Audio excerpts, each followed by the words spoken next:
जय। तुम क्या कर रहे हो अमित? मैं संख्याएं लिख रहा हूँ। ओ, प्राकृतिक संख्याएं। क्या तुम जानते हो कि यदि हम इसमें शून्य जोड़ दें तो उन संख्याओं को क्या कहते हैं? मैं जानता हूँ। अब ये पूर्ण संख्याएं बन गई हैं। और अब ये क्या है? ऋणात्मक संख्याएं। हाँ, ये ऋणात्मक संख्याएं हैं और इन संख्याओं के समूह को पूर्णांक कहते हैं। परिमेय और अपरिमेय संख्याएं, ये क्या होती हैं? क्या तुम जानते हो कि दूसरे प्रकार की संख्याएं भी होती हैं जिन्हें परिमेय और अपरिमेय संख्याएं कहते हैं? परिमेय और अपरिमेय संख्याएं, ये क्या होती हैं? आओ इनके बारे में विस्तार से चर्चा करें। उद्देश्य। इस पाठ के अंत में आप निम्न करने में सक्षम हो जाएंगे: पूर्णांकों, परिमेय संख्याओं और अपरिमेय संख्याओं को परिभाषित करना, संख्या रेखा पर अपरिमेय संख्याओं को निर्धारित करना, वास्तविक संख्याओं के दशमलव प्रसार को प्राप्त करना, संख्या रेखा पर वास्तविक संख्याओं को प्राप्त करना, वास्तविक संख्याओं का योग, व्यवकलन, गुणन और विभाजन करना और वास्तविक संख्याओं के लिए घातांक के नियम बताना। संख्या रेखा पर संख्याएं। संख्या रेखा पर स्थित 1, 2, 3, 4 इत्यादि संख्याएं प्राकृतिक संख्याएं कहलाती हैं। प्राकृतिक संख्याओं को n चिन्ह से प्रदर्शित करते हैं। यदि हम प्राकृतिक संख्याओं के साथ शून्य शामिल कर दें तो इन संख्याओं को पूर्ण संख्याएं कहते हैं। पूर्ण संख्याओं को W चिन्ह से प्रदर्शित करते हैं। ये सभी संख्याएं सभी ऋणात्मक संख्याओं के साथ सम्मिलित रूप से पूर्णांक कहलाती हैं। पूर्णांकों को Z चिन्ह से प्रदर्शित करते हैं। परिमेय संख्याएं। अब यदि हम संख्या 0 और 1 या 1 और 2 के बीच की संख्याओं को देखें तो हम 1/4, 3/4 इत्यादि संख्याएं देखते हैं। इन संख्याओं का संग्रह परिमेय संख्याएं कहलाता है। परिमेय संख्याओं को चिन्ह Q से प्रदर्शित करते हैं। परिमेय संख्याओं को P/Q के रूप में लिखते हैं, जहां P और Q पूर्णांक हैं और Q शून्य नहीं है। क्या 2 एक परिमेय संख्या है? हाँ, 2 एक परिमेय संख्या है क्योंकि इसे P/Q के रूप में लिख सकते हैं और यहाँ Q 1 है जो कि शून्य के बराबर नहीं है। इस प्रकार 10 घटा 10 घटा 25 इत्यादि भी परिमेय संख्याएं हैं। इसलिए हम कह सकते हैं कि परिमेय संख्याओं में प्राकृतिक संख्याएं, पूर्ण संख्याएं और पूर्णांक सम्मिलित हैं। उदाहरण, आइए जानें कि 2 दी हुई संख्याओं के बीच परिमेय संख्याएं किस प्रकार ज्ञात करते हैं। दी गई संख्याएं 1 और 2 हैं। मान लीजिए कि 1 R है और 2 S है। R और S के बीच परिमेय संख्याएं ज्ञात करने के लिए हमें इनका योग करना होगा और योगफल को 2 से विभाजित करना होगा। परिणाम स्वरूप हमें 1-2/2 यानी 3/2 प्राप्त होगा। अतः 1 और 2 के बीच की परिमेय संख्या 3/2 होगी। इसी प्रकार 1 और 3/2 के बीच की परिमेय संख्या 5/4 होगी। अपरिमेय संख्याएं। आप ये जरूर सोच रहे होंगे कि क्या ऐसी भी संख्याएं होती हैं जो P/Q के रूप में नहीं होती। हाँ, ऐसी भी संख्याएं हैं जो P/Q के रूप में नहीं लिखी जा सकती। उन संख्याओं को अपरिमेय संख्याएं कहते हैं। उदाहरण स्वरूप वर्गमूल 2, वर्गमूल 3, वर्गमूल 7, 0.10, 110, 1110, 1110, पाई इत्यादि। यदि हम सभी परिमेय संख्याओं और अपरिमेय संख्याओं को एक झोले में एकत्रित करें तो संख्या रेखा पर कोई संख्या नहीं बचेगी और इस संग्रह को हम वास्तविक संख्याएं कहते हैं। अतः एक वास्तविक संख्या या तो परिमेय होती है या अपरिमेय। संख्या रेखा पर अपरिमेय संख्याएं। अब हम संख्या रेखा पर अपरिमेय संख्याओं को निर्धारित करना सीखेंगे। आओ देखें कि वर्गमूल 2 संख्या रेखा पर कहाँ स्थित है।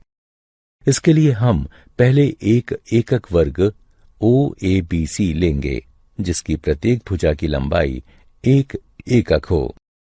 पाइथागोरस प्रमेय का प्रयोग करके OB वर्ग बराबर होगा 1 वर्ग धन 1 वर्ग के, या OB 1 वर्ग जमा 1 वर्ग के वर्गमूल के बराबर होगा जो कि 2 के वर्गमूल के बराबर होगा। संख्या रेखा पर वर्गमूल 2 को निरूपित करने के लिए हम इस बात का ध्यान रखते हुए कि शीर्ष शून्य के साथ संपाती बना रहे वर्ग को संख्या रेखा पर स्थानांतरित करेंगे। अब प्रकार के प्रयोग से O को केंद्र और OB को त्रिज्या मानकर संख्या रेखा पर एक चाप खींचिए।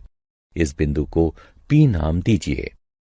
यह बिंदु P संख्या रेखा पर वर्गमूल 2 के संगत है। संख्या रेखा पर अपरिमेय संख्याएं भाग 2।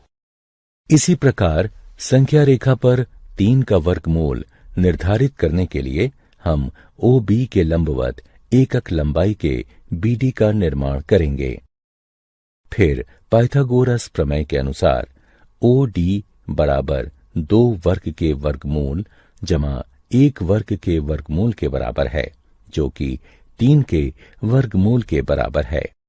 अब केंद्र O और त्रिज्या OD के साथ प्रकार के प्रयोग से हम संख्या रेखा को बिंदु Q पर काटता हुआ एक चाप खींचेंगे।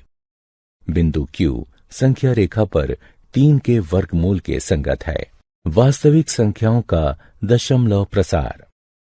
हम वास्तविक संख्याओं के बारे में सीख चुके हैं। अब हम वास्तविक संख्याओं के दशमलव प्रसार के बारे में सीखेंगे। इस प्रसार से हम परिमेय और अपरिमेय संख्याओं के बारे में विभेद कर सकते हैं। आइए पहले परिमेय संख्याओं को लें।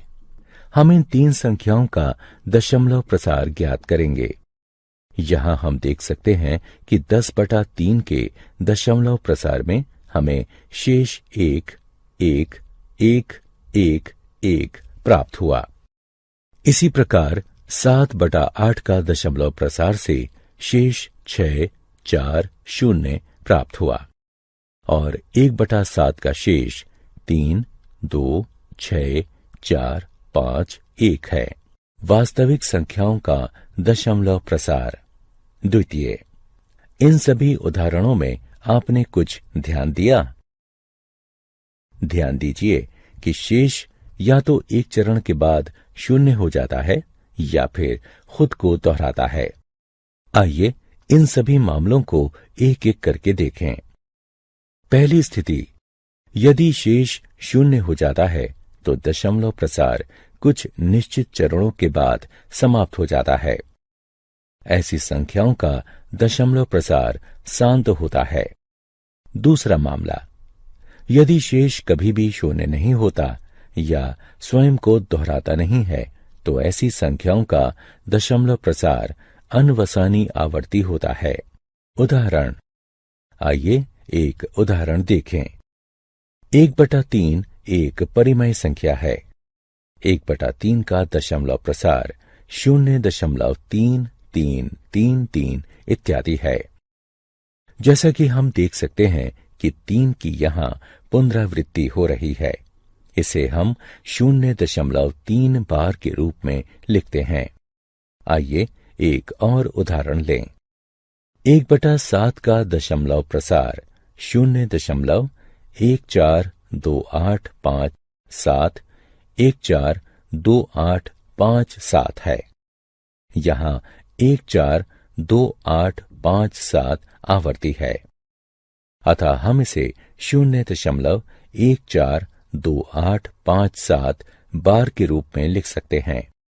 अतः यदि एक संख्या परिमेय है तो इसका दशमलव प्रसार या तो शांत होगा या अनवसानी आवर्ती होगा। दूसरे शब्दों में, यदि किसी संख्या को दशमलव प्रसार शांत या अनवसानी आवर्ती है तो वो एक परिमेय संख्या होगी। और हम उन संख्याओं को क्या कहेंगे जिनका दशमलव प्रसार अनवसानी अनावर्ती हो? वे संख्याएं अपरिमेय संख्याएं हैं। उदाहरण स्वरूप वर्गमूल 2, पाई इत्यादि। संख्या रेखा पर वास्तविक संख्याओं का निरूपण। हम जानते हैं कि प्रत्येक वास्तविक संख्या का एक दशमलव प्रसार होता है। वह दशमलव प्रसार संख्या रेखा पर इसे निरूपित करने में हमारी सहायता करता है। आइए 2.665 को संख्या रेखा पर निरूपित करें। हम जानते हैं कि ये 2 और 3 के बीच कहीं होगा। इसे 10 भागों में विभाजित करने की कल्पना कीजिए। संख्याओं के स्पष्ट दृश्य के लिए अब पहला भाग 2.1 को निरूपित करता है और दूसरा भाग 2.2 को इत्यादि। यहाँ 2.6 और 2.7 के बीच स्थित होगा। अब 2.6 और 2.7 के बीच के भाग पर ध्यान केंद्रित कीजिए। इसे भी फिर से 10 भागों में विभाजित कीजिए। पहला भाग 2.61 को निरूपित करता है और दूसरा भाग 2.62 को इत्यादि। पुनः 2.665, 2.66 और 2.67 के बीच स्थित होगा। आइए अब रेखा के इस भाग पर ध्यान दें और इसे 10 बराबर भागों में विभाजित करने की कल्पना करें। पहला भाग 2.661 को निरूपित करेगा और दूसरा भाग 2.662 को इत्यादि। 2.665 इस उप विभाजन का 5वां चिन्ह है। कल्पना की सहायता से संख्या रेखा पर संख्याओं के निरूपण को देखने के इस प्रक्रम को उत्तरोत्तर आवर्धन प्रक्रम कहा जाता है। वास्तविक संख्याओं पर संक्रियाएं। क्या आप बता सकते हैं कि 2 परिमेय संख्याओं को योग, व्यवकलन, गुणन या विभाजन से क्या प्राप्त होता है? हमें एक परिमेय संख्या प्राप्त होती है, लेकिन यदि हम अपरिमेय संख्याओं का योग, व्यवकलन, गुणन या विभाजन करते हैं तो हमें सदैव एक अपरिमेय संख्या ही प्राप्त होगी।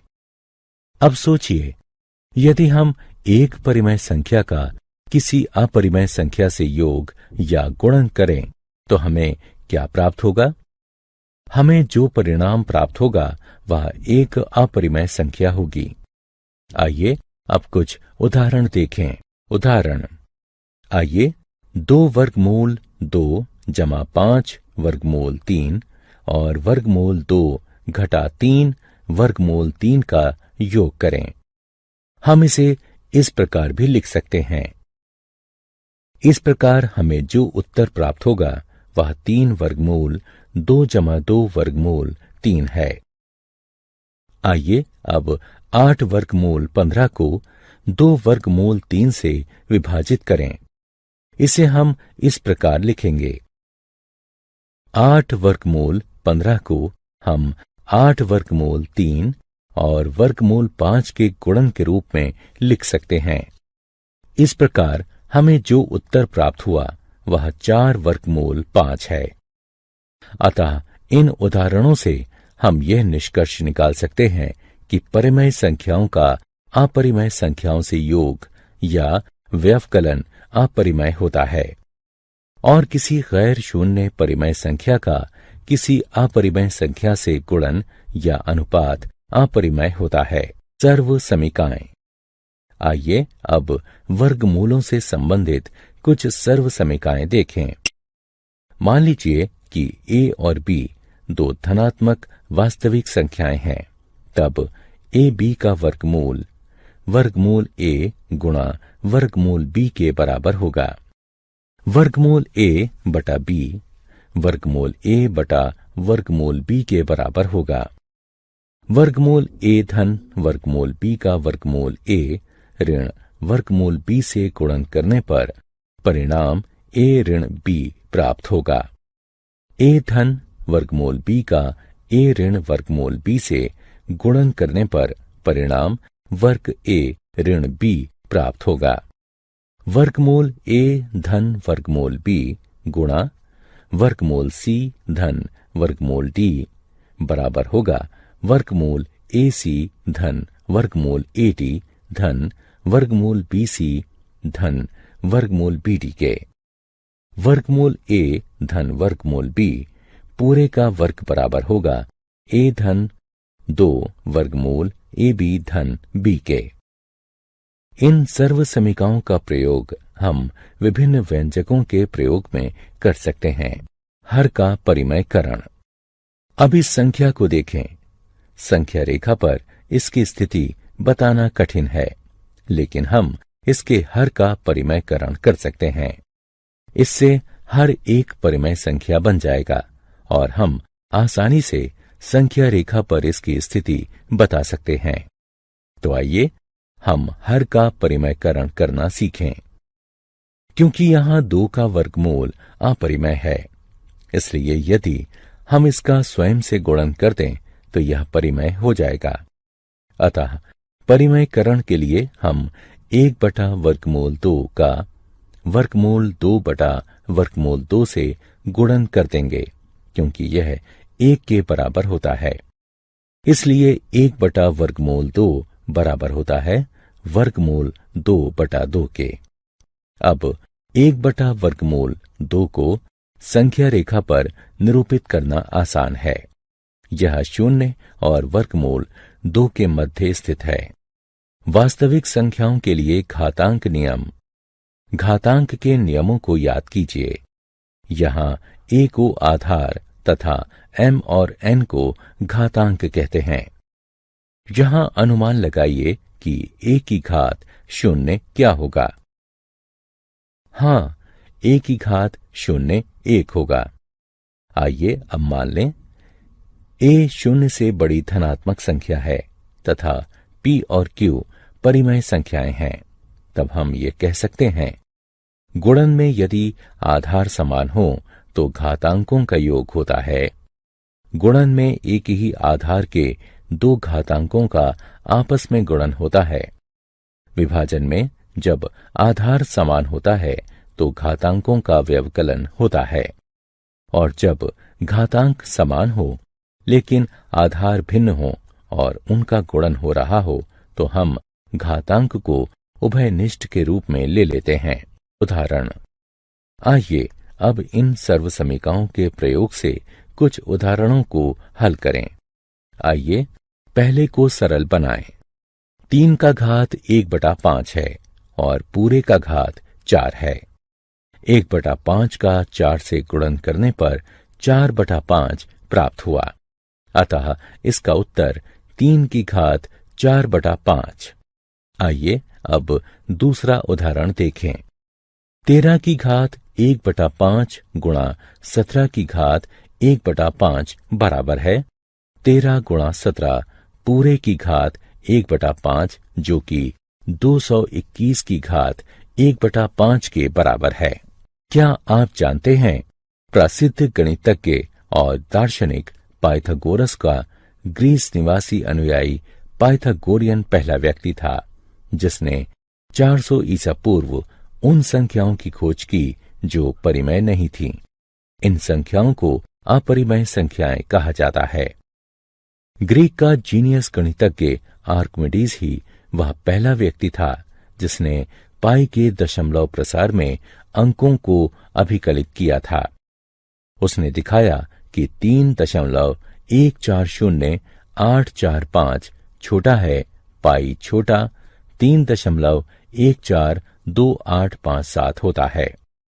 महान भारतीय गणितज्ञ और खगोलविद आर्यभट्ट 476 से 550 ईस्वी ने इसका दशमलव के 4 स्थानों तक पाई का शुद्ध मान 3.1416 ज्ञात किया था। उच्च चाल कंप्यूटरों और उन्नत कलन विधियों का प्रयोग करके 1.24 ट्रिलियन से भी अधिक दशमलव स्थानों तक पाई का मान अभिकलित किया जा चुका है। सारांश। आइए हमने जो कुछ सीखा है उसे संक्षेप में दोहराएं। किसी संख्या को हम परिमेय संख्या कहते हैं यदि इसे p/q के रूप में लिखा जा सके, जहां p और q पूर्णांक हों और q बराबर ना हो 0 से। किसी संख्या को अपरिमेय संख्या कहते हैं यदि इसे p/q के रूप में नहीं लिखा जा सके, जहां p और q पूर्णांक हों और q बराबर ना हो 0 से। किसी परिमेय संख्या का दशमलव प्रसार या तो शांत होता है या अनवसानी आवर्ती होता है। किसी अपरिमेय संख्या का दशमलव प्रसार अनवसानी अनावर्ती होता है। वास्तविक संख्याएं सभी परिमेय संख्याओं और अपरिमेय संख्याओं का संग्रह होती हैं। धनात्मक वास्तविक संख्याओं a और b के लिए निम्नलिखित सर्वसमीकाएं सिद्ध हैं। 1/वर्गमूल a जमा b के हर का परिमेयकरण करने के लिए हम इसमें वर्गमूल a घटा b बटे वर्गमूल a घटा b का गुणन करते हैं, जहां a और b पूर्णांक हैं। मान